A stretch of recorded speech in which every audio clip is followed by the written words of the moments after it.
Remember the first time you heard American Boy and instantly felt cool? The song wasn't just a hit, it was a cultural moment.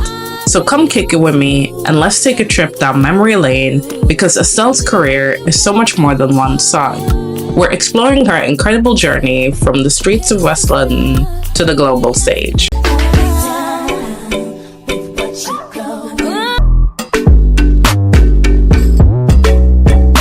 Estelle Fontaine was born on January 18, 1980, in Hammersmith, London. Growing up in a vibrant multicultural household with 9 siblings, Estelle's home was always filled with music. Mother played reggae and gospel records, while her siblings introduced her to hip-hop. It was a blend of sounds that would shape her unique style. I'd hear Lauryn Hill 1 minute, Bob Marley the next, and then someone would sneak in Tupac.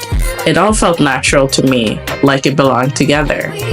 I grew up West Indian and African, for all intents and purposes African. My mom raised us. My stepdad was around since I was about 4. My mom never wanted to discount my actual dad's origin, which is Grenadian. My stepdad happened to be Grenadian too, so I got to know the culture, right? But I was raised African. You know, my grandma and them had us down. Aunties, all of them, uncles, whatever, right? So I call myself African, but I know the culture so well. You know, as I get older, I know all the other cultures so well. As I get older, my mum starts like really making sure we understand the West Indian side. You know, so we go stay with my stepdad's mum, and she would make sure we knew about roti and fish and, you know, and all the food and all the culture, right? So I started to feel part of the whole diaspora type of thing. Estelle's first stop into the music industry came when she joined the London underground hip-hop scene in the early 2000s.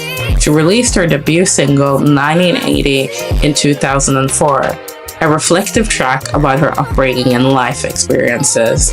The song, along with her debut album, The 18th Day, showcased Estelle's ability to blend personal storytelling with unique production.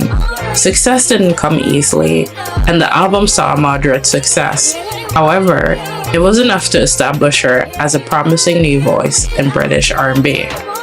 Some moments in life feel like they're meant to happen, and for Estelle, that moment came in LA at a Roscoe's Chicken. Yeah, you heard right.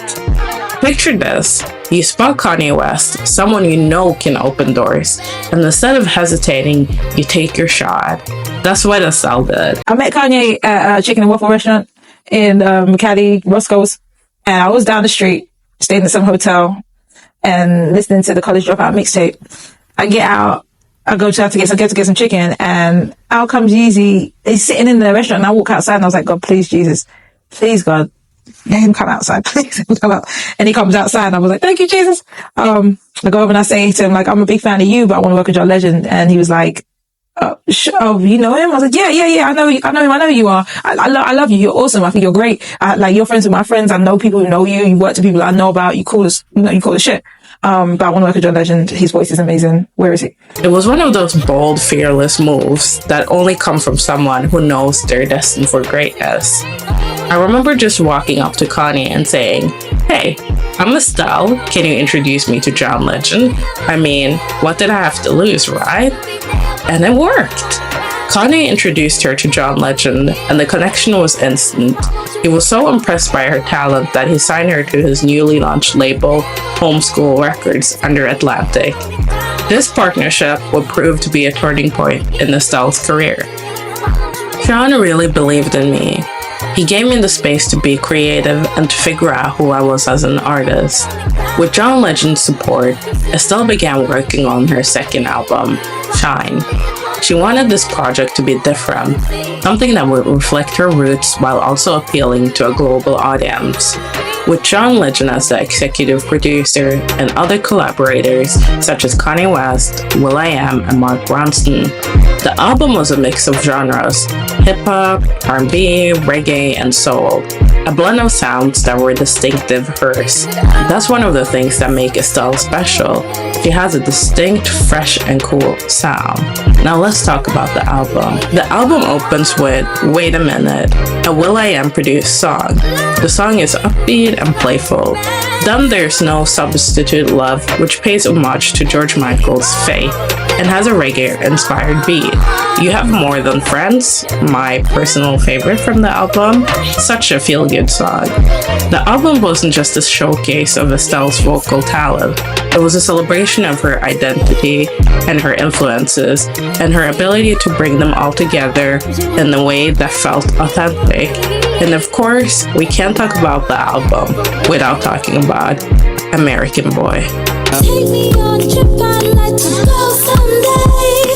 Take me to New York, I'd love to see LA. I really want to come kick it with you. You'll be my American boy. The song was born out of a studio session with producer will.i.am, who was experimenting with beats inspired by disco and funk. Estelle was instantly drawn to the beat and began freestyling lyrics about traveling and meeting people abroad. The idea for American Boy came from a conversation in the studio about dating someone from America, something Estelle joked about because of her frequent trips to the US. I was like, I need an American Boy, and everyone in the studio just started laughing. But then I thought, wait, that would actually be a cool and fun song. To bring the song to life, Estelle and will.i.am enlisted Kanye West, who added a touch of his signature style with a playful verse. When American Boy was released in 2008, it was an instant hit. The song topped the UK singles chart and reached top 10 in over a dozen countries, including the US. It was fresh, fun, and unlike anything else on the radio at the time. The blend of genres, the playful lyrics, and the undeniable chemistry between Estelle and Kanye made it a song you can listen to over and over. American Boy went on to win the Grammy Award for Best Rap Song Collaboration in 2009, solidifying Estelle's place on the global stage. For many, this was the first time they saw a British artist dominate in the US R&B and hip-hop scene. But it wasn't just music that captured the audiences. It was a vibe. I don't think you understand. There was a moment where British R&B crossed over in a way that felt authentic and effortless. Estelle wasn't trying to mimic anyone, she was just being herself. While American Boy was the highlight of Estelle's career for many, it's far from the only thing that she's accomplished. From her later albums to her work on Steven's Universe, Estelle has shown that she's way more than a one-hit wonder. She's an artist with range and staying power. The song changed my life, but it's just one part of my story. I'm proud of everything I've done since. After the success of Shine, Estelle released 2 more albums, each offering a different glimpse into her artistry. In 2012, her 3rd album, All of Me, hit the shelves. While it didn't have the same massive commercial success as Shine, it showcased her depth as an artist. All of Me featured hits like Thank You, a heart-wrenching ballad about the complexities of love and forgiveness, written by Akon. The song earned Estelle another Grammy nomination and became a fan favorite for its raw emotion. In 2013, Estelle stepped into an entirely new role as the voice of Garnet in the beloved animated series Steven's Universe. Isn't it love? Isn't it? Garnet wasn't just a character, she was a symbol of strength, wisdom, and love, and Estelle brought her to life in a way that only she could. Through Garnet, Estelle introduced her artistry to a whole new generation of fans. Her performance wasn't just acting, it was deeply emotional. In recent years, Estelle has also used her platform to empower and mentor others, whether through hosting her Apple Music radio show, The Estelle Show, or working with up-and-coming artists. She has constantly given back to the music community. The radio show in particular became a space for discovery. Estelle highlighted emerging talents, explored the roots of R&B and hip-hop, and shared her own insights into the industry. It was like sitting down with a friend who just happened to know everything about music. She's also been a vocal advocate for women in music, sharing her experiences and encouraging others to navigate the industry with confidence and authenticity. Her journey hasn't always been easy, but she's never shied away from sharing what she's learned along the way.